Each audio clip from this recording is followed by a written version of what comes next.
आलोक जी, ये आशंका जो है ये कितनी बड़ी चिंता का सबब है इस वक्त सिक्योरिटी फोर्सेस के लिए, एडमिनिस्ट्रेशन के लिए, सरकार के लिए? क्योंकि राकेश टिकैत खुद ही ये कह रहे थे कि यूपी में हम चक्का जाम इसीलिए नहीं करेंगे क्योंकि हमें यह पता चला है कि यूपी में हिंसा फैलाने की कोशिश इस आंदोलन के जरिए हो सकती है चक्का जाम के दौरान, इसलिए यूपी को नहीं शामिल किया गया है उन राज्यों की लिस्ट में। बाकी देश भर में यूपी, उत्तराखंड और दिल्ली को छोड़ा गया।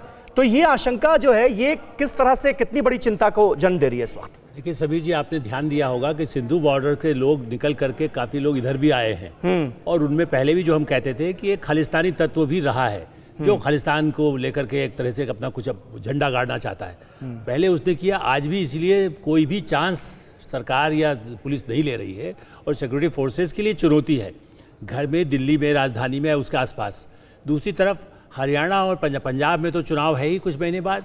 हरियाणा की सरकार को भी हटाकर कांग्रेस फिर से उस पर निगाह है, इसलिए आप ध्यान दीजिए। बाइट आप फिर से चला सकते हैं। कांग्रेस के नेता राहुल गांधी तक ये कह चुके हैं कि हम कंधे से कंधा मिला के कर रहे हैं। इसका मतलब उनका एक वेस्टेड इंटरेस्ट साथ में है, किसानों का नाम होगा, बदनाम चाहे किसान संगठन हो जाए। इसलिए भी टिकैत को, अच्छा यूपी का चुनाव तो जनवरी फरवरी में है, उस एरिया को ज्यादा अभी उनकी तैयारी कांग्रेस की भी नहीं हो सकती है।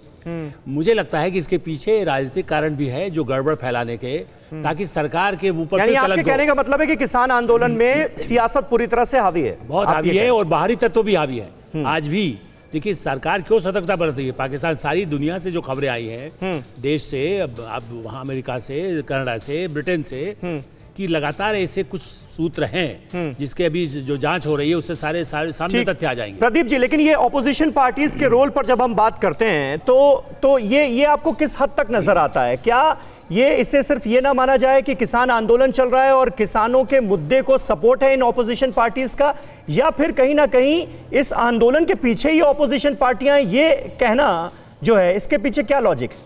नहीं, देखिए मुझे ये लगता है कि इस आंदोलन के पीछे तो अपोजिशन पार्टीज नहीं है। एक लेफ्ट को अगर आप छोड़ दें जी, क्योंकि समस्या ये हो गई है देश में कि जो विपक्ष है आज का, उसमें लड़ाई का मादा नहीं है। वो अपने दम पर कोई आंदोलन नहीं न शुरू कर सकता है न चला सकता है।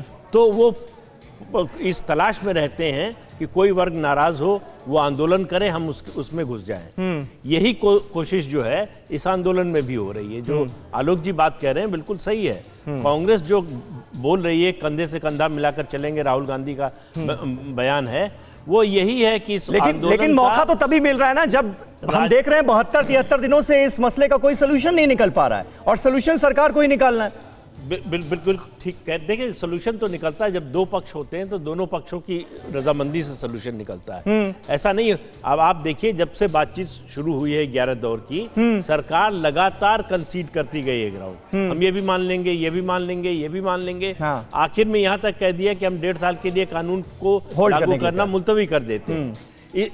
लेकिन दूसरी तरफ से आप देखिए, दूसरी तरफ से कोई ग्राउंड कंसीड नहीं किया गया।